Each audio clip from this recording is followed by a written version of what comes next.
the streets to demand justice for Albert Ojwang, and serikali ikazidi kutuongezea kidonda. Instead of them giving us justice, they went ahead and hired goons to come and attack us. They went ahead and shoot us. So we are here to announce today that tomorrow is going to be a national holiday. We are going to close the nation briefly for innovation. We cannot continue with the normalcy when the government we elected is killing us. Tomorrow we will be on the streets demanding justice for Albert Ojwang, Boniface Karaoke, who was shot.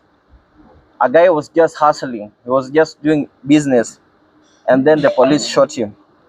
I personally have served as a police officer, and what happened yesterday at Joy Fukufunzo Aqua Training College, we demand that the government arrest the person responsible for shooting Boniface.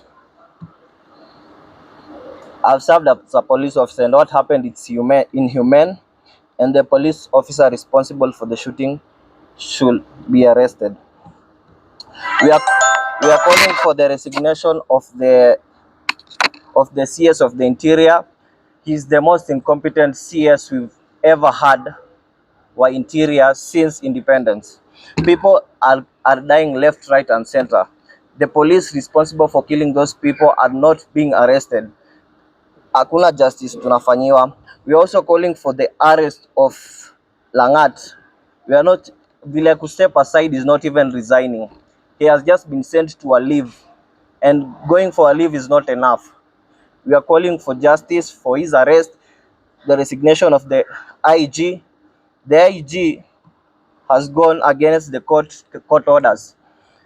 Court ilikataza maskari ku cover their faces during protests. They are doing that under the watch of the IG and the president. The president has failed us. In fact, the president should also resign.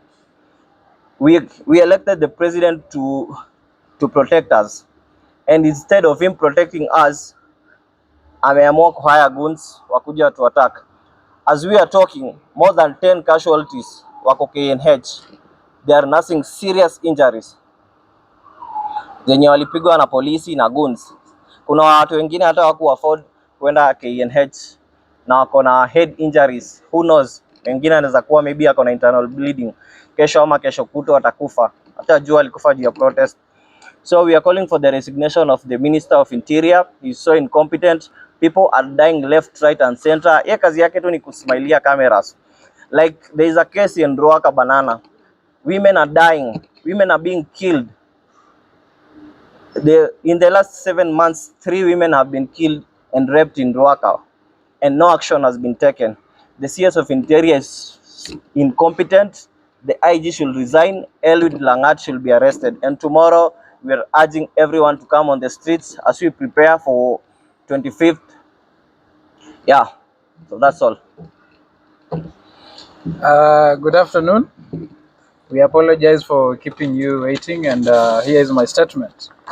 Kelvin Ayodi. We are gathered here today not because we want to, but because we are tired.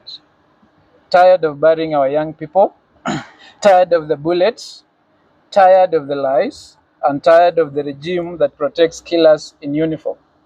It is no longer just police brutality. It is a coordinated war against young people in this country. They are picking us from our homes, from our streets, from peaceful protests, and turning our lives into hashtags and funeral announcements. Since last year, our youth have been gunned down, disappeared, tortured, and dumped like garbage. And what have the so-called institutions of justice done? Nothing. Not a single police officer has been imprisoned for these crimes. Not one. We dare the Cabinet Secretary for Interior, we dare the Inspector General of Police show us a single officer who is in jail right now for killing innocent young people. Just one. We don't have any single police officer who is serving as a jail term for killing us. We are tired of the theatrics of the arrests for shows. They arrest police officers to show us that they have arrested them, and then eventually the fake pressers, the choreographed sympathies. We know this game. You wait until the public outrage dies, then quietly release those killers back to the system to continue killing us. We are watching. We are not fools. Do you remember the supposed arrest of the man behind the quarry murderers, where the bodies were dumped in the quarry? Where is the man? Was there even a real arrest? Or was that another episode of the PR circus? Just recently, Albert Ojwang, an innocent young man, picked from his parents' home, was murdered in cold blood by the very people who were supposed to protect him. While we were still grieving and demanding justice, another young man, Boniface, selling masks, was shot in broad daylight on camera. His only crime, being young and breathing in a country whereby being a young person is like a death sentence. And what is the response from our elected leaders? The so-called majority leader in the National Assembly, Honorable Kimani Ichung'wah, has the audacity to tell people to respect the police. Mr. Ichung'wah, do you have an understanding of the laws you pass?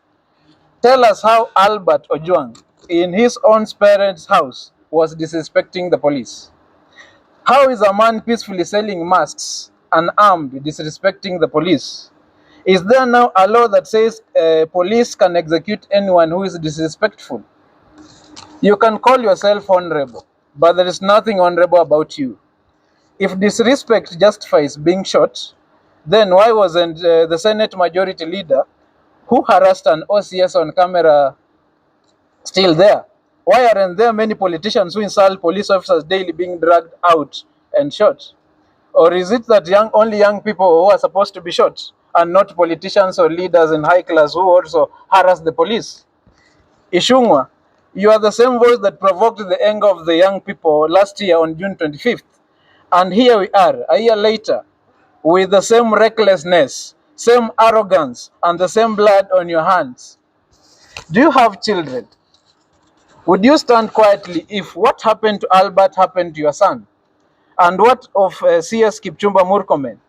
We have watched you rush to offer sympathy and solidarity when high-profile people like the MP was shot, sympathy.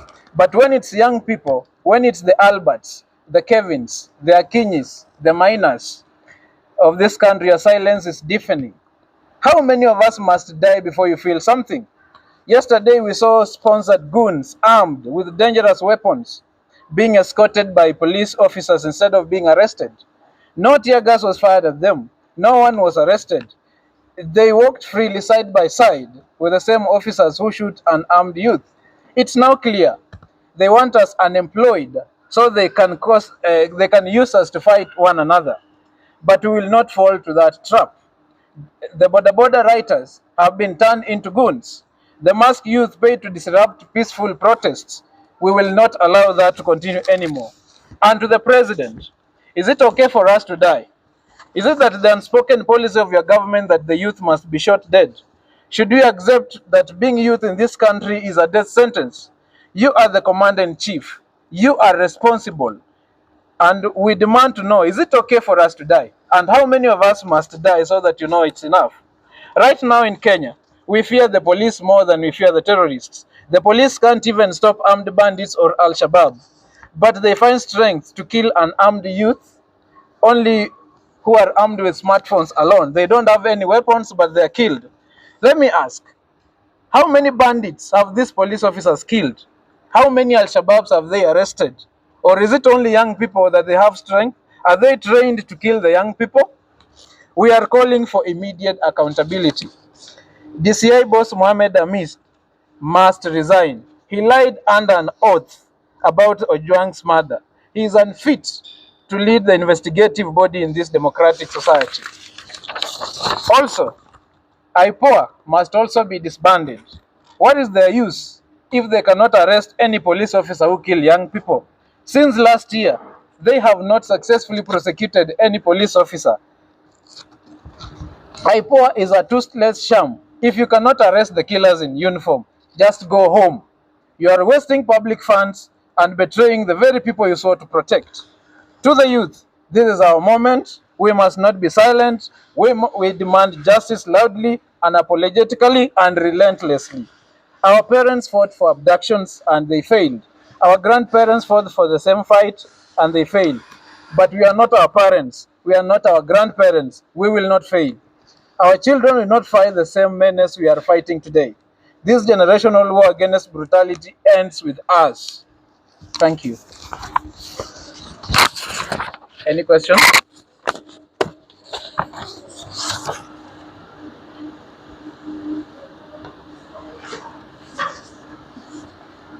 Good. So, what's up?